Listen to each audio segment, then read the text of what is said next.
All right, lads. How we doing? Oi, oi, mate. I know what you're thinking. Someone's been on the pronouns. Cheeky. I like it. It's all right. I do know that I look like what the Daily Mail is afraid that the next James Bond will look like. I look like I've been recently used in some pamphleteering in Gorton and Denton. And I look like what you look like, mate, when no one else is in the house. Stop sending me those photos. Get checked, it looks raw. It's nice to be here. I'll put you all at ease, Manchester, you lovely people. I don't know what the correct term for me is either. When I first kind of came out, I thought the correct word was transvestite. You don't meet many transvestites anymore, do you? I mean, you do on the websites you send me, but other than that, you don't really meet many transvestites. I think I figured out what's happened here. It's kind of fallen out of favour as a phrase, hasn't it? It sounds less like a gender identity, sounds more like a diagnosis. Do you know what I mean? It's like you go to the doctors and they go, "I'm very sorry, sir, it's transvesticism. The only cure is sequins." So now I identify as mum's worried. I use the term non-binary to describe myself. Have we got any non-binaries in? In Manchester, you fucking surprised me, fair enough. In Andy Burnham's safe haven. Fair enough, you've priced all the gays out, haven't you? I was expecting it to be like Queer as Folk. It's more like location, isn't it? I do ask this kind of wherever I go, because sometimes you get surprises. Like I was doing a gig in like rural Essex, like rural fucking Essex, and like I go out on stage like, "Will any non-binaries in?" And one bloke in the audience goes, "Yes, me." And I went, "Oh, really?" And he goes, "No, I work with computers, but I'm bad at it." Fair enough.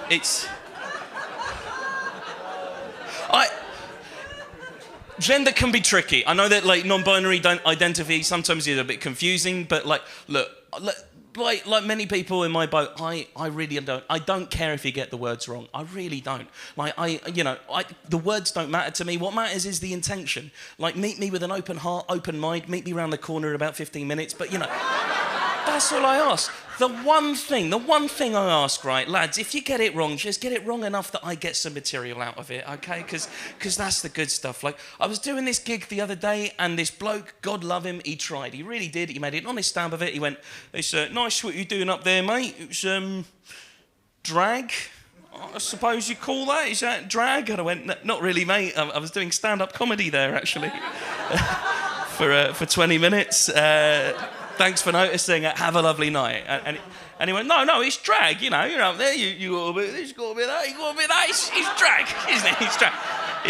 It's not drag, mate, because think about it, drag is usually like an exaggerated performance of like maybe someone else's gender. I'm not really exaggerating my performance, this is me, these are my clothes, this is how I dress normally, so have a lovely night. And he went, "No, it is drag." And I said, "Listen up, cunt." First off, if you saw a drag queen that put this little effort in their makeup, you would be entitled to a partial fucking refund. Secondly, I'm pretty sure we can all agree, drag queens, when it comes to gender, right, drag queens are hardcore. Drag queens are the SAS of gender, do you know what I mean? I am not the SAS of gender. I am your cousin's weird mate who's really into paintball of gender. I think things can get rough. Things can, I knew there would be risks. I didn't realise there'd be risks in like, I thought I was going to get street heckled, like normal street heckles, like, "I'm going to get you." But they're weird. I don't like it. They're like, "I'm going to get you some flowers." Worse, if anything. I got street heckled on Halloween by an 8-year-old. Didn't know how to deal with that. I was coming back from a gig. It was a nice gig. On the way back from the train station to my flat, this little Dickens cycles up to me, looks me square in the eyes, and goes, "Oi, mate, it's Halloween, yeah? It's not gay Halloween." Couple of things. First off, don't know about you, but if I saw an event called Gay Halloween, 2 tickets immediately. That sounds incredible. Secondly, I'm pretty sure, last time I checked, can't talk for the whole kind of queer spectrum here, but last time I checked, every Halloween is Gay Halloween! It is the gayest celebration imaginable. Think about it. What do you do on Halloween? You dress in sequins, you scare Christians. It doesn't get much more gay than that. The one thing that I've found really surprising is I get flirted at a lot more now, which is lovely. It's great. No complaints whatsoever. But it's only ever by a select few groups. It's only ever women in their early to mid 30s wearing a pair of Lucy and Yak dungarees and Doc Martin boots. Or it's men's 75 and over. And that's it. That's all I'll get. Either it's oh my God, I love your lipstick. Is that Kat Von D? That really suits you. Or it's...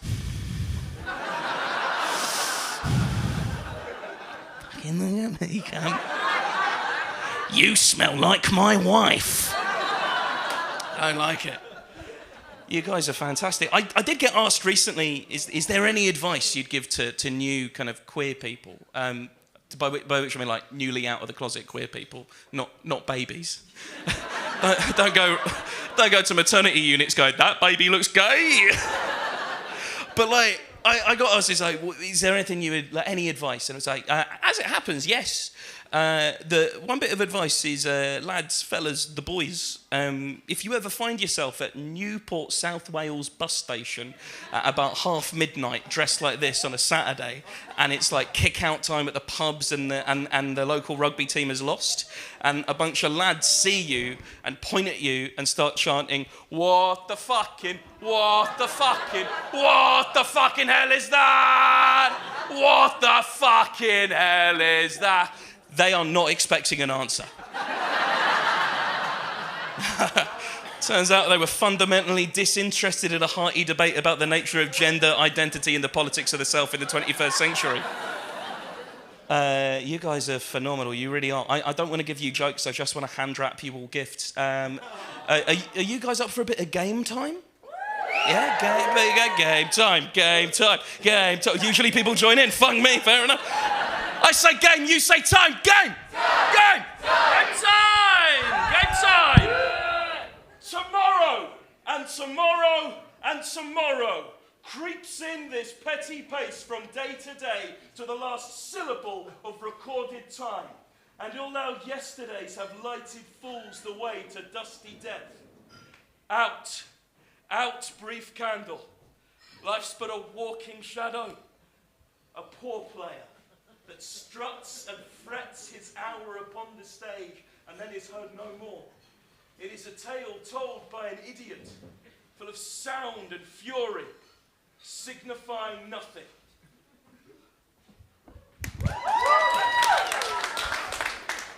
True or false?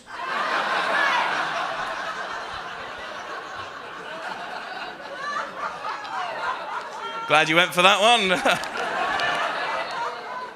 That is what we refer to in the industry as a high-stakes gambit. I'm gonna level with you. I am slightly distracted this evening. I've had a bit of a weird week. Can I tell you about my weird week? Yeah. Fantastic. Be fucked if you said no there, wouldn't I? My week started on Monday, as they usually do. I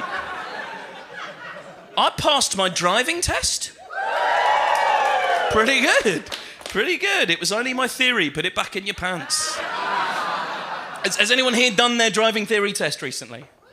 Yeah, a few. The rest of us is, are sensible people who didn't wait till they're 31 to pass their test because they want to work in the arts and they can't look their dad in the eyes anymore. I asked this in central London the other day in Camden, very trendy area. Said, anyone here done their driving test? And someone in the front went, a car? What's that? A bus for one?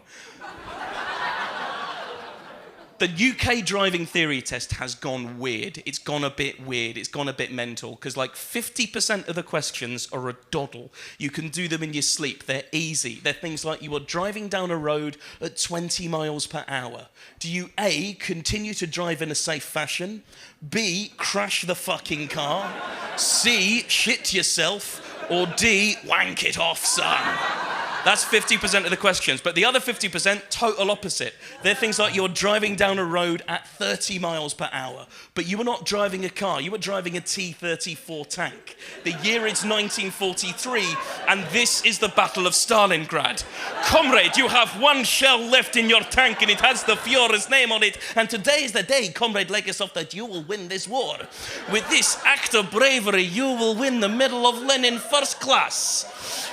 But alas, the swine in Vladivostok have not lubricated the caterpillar tracks carefully enough, and now you are sliding, slaloming your way to a wall of panzer tanks. With your last breath, you curse Comrade Stalin, and with your last thought, you think of Mishka. Beautiful Mishka. You close your eyes, you remember the smell of jasmine in her hair, the lilacs by her bed, as you prepare to meet the god the state has forced you to forget. What is the correct stopping distance? Ah, thank you. That is a lot of Soviet war talk there for occasionally not a lot of high returns. I got one of my favourite heckles that I've ever had doing that bit. Can I tell you about it? Fantastic, great. So like heckling can be a bit like, it could be, usually it just falls a bit flat. I've only ever had two really good ones. There was one I was doing, I did that same bit in I think it was up the road from here, and I did that bit, and this bloke in the audience got up and went, "What, excuse me mate, I'm not having that, no. Depends on the firing range of the tank in question, doesn't it?" Perfect, that's a great heckle. The other really good one I had, I was doing a gig in Kent. Kent is a weird place, it's rowdy, and I was talking to someone in the front row and went, "What do you do for a living there, mate?" And he said, "I've shagged every bird in Kent." To which a 75-year-old woman at the back shouted, "No, he ain't." Oh! I'm going to leave you in a second. I'm going to leave you on an impression. The impression's Donald Trump. Any fans in? Fuck off, I don't care.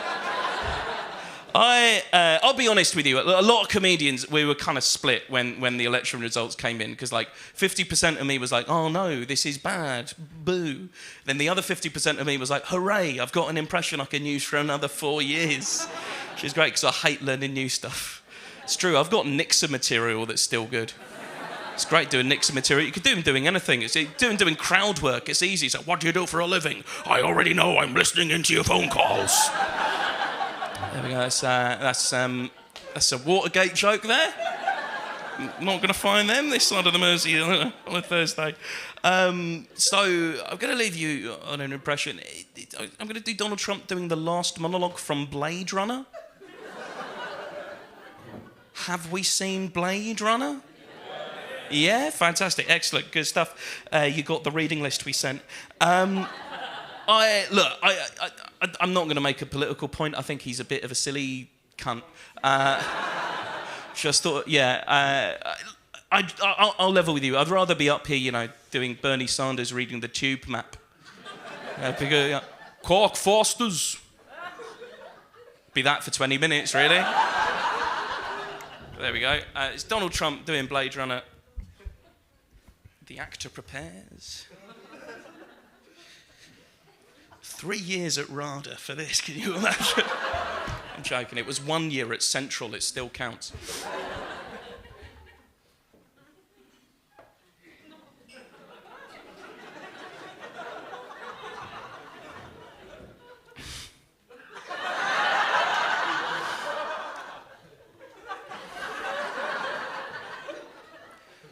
Okay, let me tell you, folks. I've seen things you people wouldn't believe. I've seen the best things. I've got amazing vision, frankly.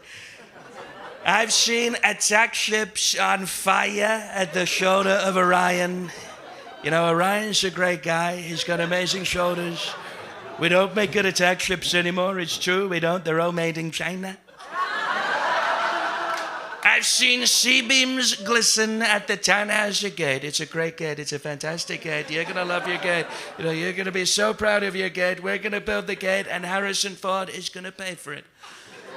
All these things, folks, all these things, you know the things, you know the things, you know the things, all these things will fade in time. They're fading fast. They're fading like sloppy Joe Biden's brain on debate night. You love to see it, you hate to see it, so sad. Bye-bye.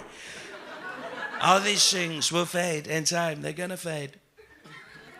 Like tears in rain.